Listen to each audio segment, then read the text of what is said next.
Historical background. Regulating Act of 1773. This Act is the first step taken by the British government to control and regulate the affairs of the East India Company in India. It laid the foundations of central administration in India. It designated the Governor of Bengal as the Governor General of Bengal. The first Governor General of Bengal was Lord Hastings.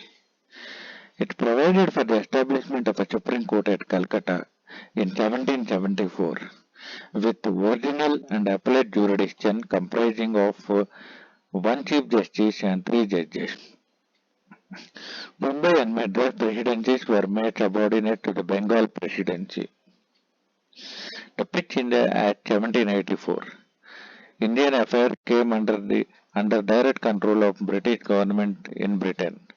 Distinguished between the commercial and political functions of the company. The pitch in the Act 1784 allowed the Court of Directors to manage the commercial affairs and created a new body called Board of Control with 6 members to manage the political affairs, to supervise and direct all operations of the civil and military government or revenues of the British possessions in India. Thus it established a system of dual government.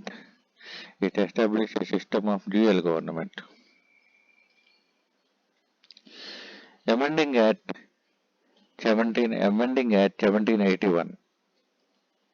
To rectify the defects of the Regulating Act of 1773, the British Parliament passed the Amending Act of 1784, also known as the Act of Settlement or Delaractor Act 1781. It exempted the Governor General and the Council from the jurisdiction of the Supreme Court for the acts done by them in their official capacity and exempted the servants of the company from the jurisdiction of the Supreme Court for their official action. It excluded the revenue matters and the matters arising in the collection of revenue from the jurisdiction of the Supreme Court. It provided that the Supreme Court was to have jurisdiction over all the inhabitants of Calcutta. It also required the court to administer the personal law of defendants, that is, Hindus were to be tried according to Hindu law and the Muslims were to be tried according to Mohammedan law. It laid down that the appeal from the provisional court could be taken to the Governor General in Council and not to the Supreme Court. It empowered the Governor General in Council to frame regulations for the Provisional Court and Council. Act of 1786. Lord Cornwallis was appointed as the Governor General of Bengal. He placed 2 demands to accept the post. That is, he should be given the power to override the decision of his council in special cases. He would also be the Commander-in-Chief. Accordingly, the Act of 1786 was enacted to make both provisions. The Charter Act of 1793. It extended the overriding power given to the Lord Cornwallis over his council to all future governors general and governors of presidencies.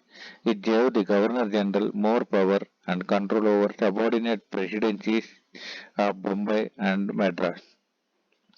It extended the company's trade monopoly in India for another 20 years. It extended the company's trade monopoly in India for another 20 years. It provided that the Commander-in-Chief was not to be a member of the Governor's General Council unless he was so appointed.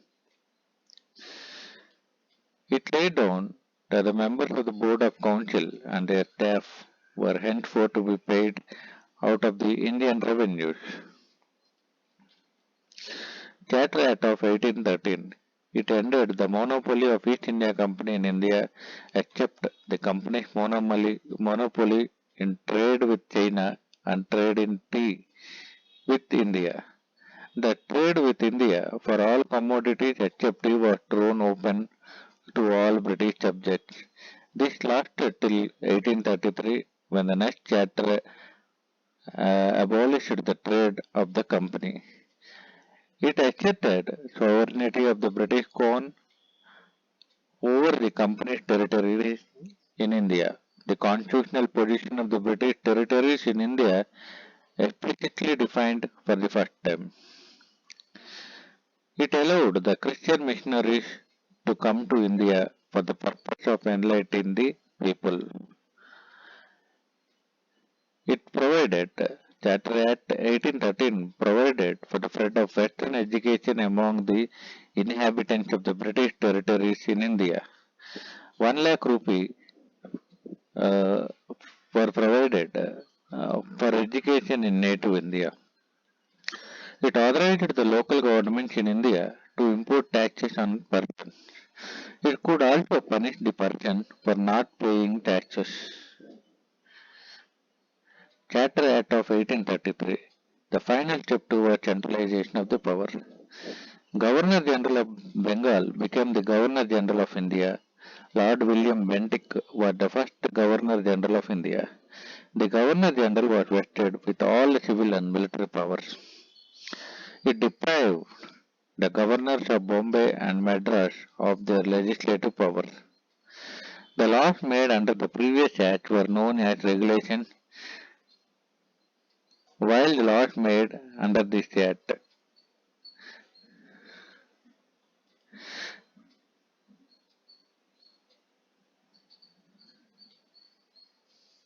it ended the activities of the East India Company as commercial body, making it to a purely administrative body.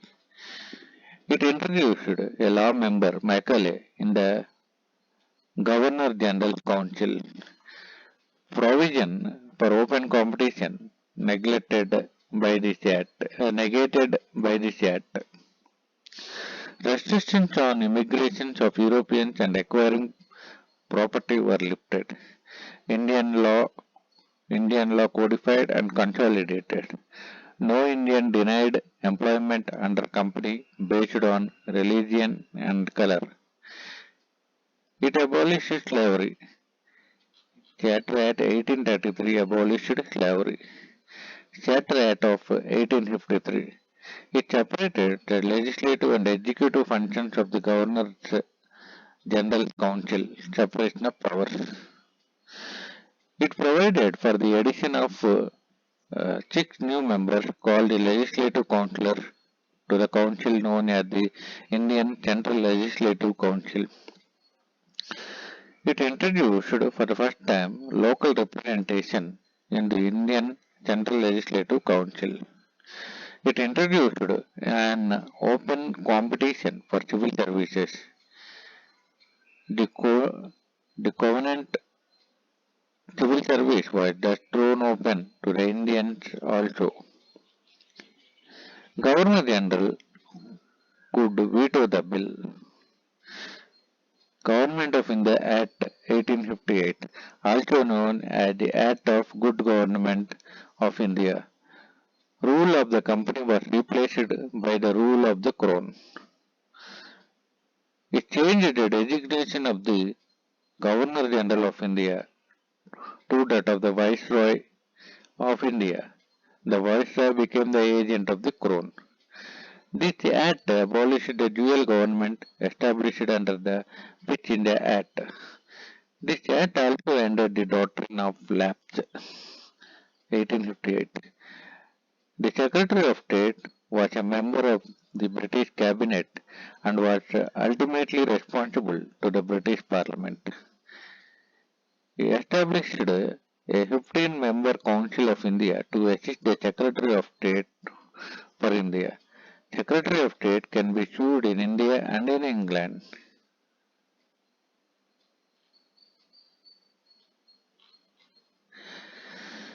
Indian Council Act of 1861. It initiated the process of decentralization by restoring legislative power to Bombay and Madras. These powers were taken away through the Charter Act of 1833. It introduced representative institutions in India by associating Indians with the law-making process. The Viceroy nominated some Indians as non-official members of his expanded council. The three Indians nominated were the Raja of Benares, the Maharaja of Patiala, and Sir Dinakar Rao. It empowered the Viceroy to issue ordinances during an emergency. It empowered the Viceroy to frame the rules of business. The same power, the same power is given to the President under the Article 77. No legislative council for Bengal, North West Frontier, Punjab. Statutory recognition to portfolio system introduced by Lord Canning. Council Act of 1892. Though the majority of the official members were retained, the non-official members of the Indian Legislative Council were henceforth to be nominated by the Bengal Chamber of Commerce and the Provisional Legislative Council, while the non-official members of the Provisional Council were to be nominated by certain local bodies such as universities, state boards and municipalities. Beginning of the representative system in India, indirect election. Councils to have the power to discuss the budget and address the questions to the executive. The Indian Council Act of 1909 went to morally reform. It introduced for the first time an element of election to the legislative councils. At the provincial legislative council, non-official members to be in majority. Introduction of separate electorate for Muslims. Representation overpopulation accorded to Muslims. Income qualification low for Muslim voters. It provided for the first time an association for Indians with the executive councils of the Viceroy and governors. Satyendra Prasad Simha became the first Indian to join the Viceroy Executive Council. He was appointed as a law member. The Government of India Act 1909 Chelmsford Reform. A responsible government was formed. Office of the High Commissioner of India was created in London. Indian legislature became bicameral for the first time. Communal representation extended to Sikhs, Christians, Anglo-Indians, Muslims. Secretary of the State for India now to be paid from British revenue. Diarchy in province transport subject. Governor with ministers responsible. Reserved subject governor with executive. Devolution of legislative authority by centre to provinces, separating central and provincial subjects. The Government of India Act 1935 provided for the establishment of an All India Federation consisting of provinces and princely states as units. The princely state did not join, so the federation did not come into existence. Residuary powers were given to the Viceroy, Governor General, abolished diarchy in the provinces, and introduced provincial autonomy in its place. It introduced responsible government in provinces. Introduced bicameralism in 6 of the 11 provinces. It extended the principle of communal representation by providing separate electorate for depressed classes, scheduled castes, women and labour workers. 1909 In 1909 only for Muslims. In 1919 extended for Sikhs, Indian Christians, Anglo-Indians and Europeans. Abolished the Council of India established by the Government of India Act 1858. The Secretary of State for India was provided with a team of advisors. Established the Reserve Bank of India to control the currency and credit of the country. It established the Federal Public Service Commission, Provincial Public Service Commission, and the Joint Public Service Commission for two or more provinces. Federal Court was set up in 1937. The Indian Independence Act of 1947. Attlee declared end of the British rule by 30th June 1948 on 20th February 1947. 3rd June 1947, Mountbatten Plan was accepted on 3rd June 1947. Declared India as an independent and sovereign state from August 15, 1947. Provided for the creation of two independent dominions of India and Pakistan with the right to secede from the British Commonwealth.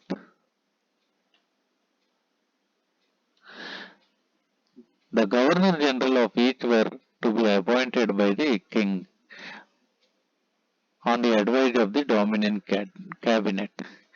Empowered the Constitution Assemblies of the two dominions to frame and adopt any constitution and to repeal any act of the British Parliament, including the Indian Independent Act itself. Abolished the office of the Secretary of State for India and transferred his function to the Secretary of State for Commonwealth Affairs. It assigned dual functions, that is, constituent and legislative, to the Constituent Assembly formed in 1946. It declared this Dominion legislature as a sovereign body granted freedom to the Indian princely state either to join the Dominion of India or Dominion of Pakistan or to remain independent.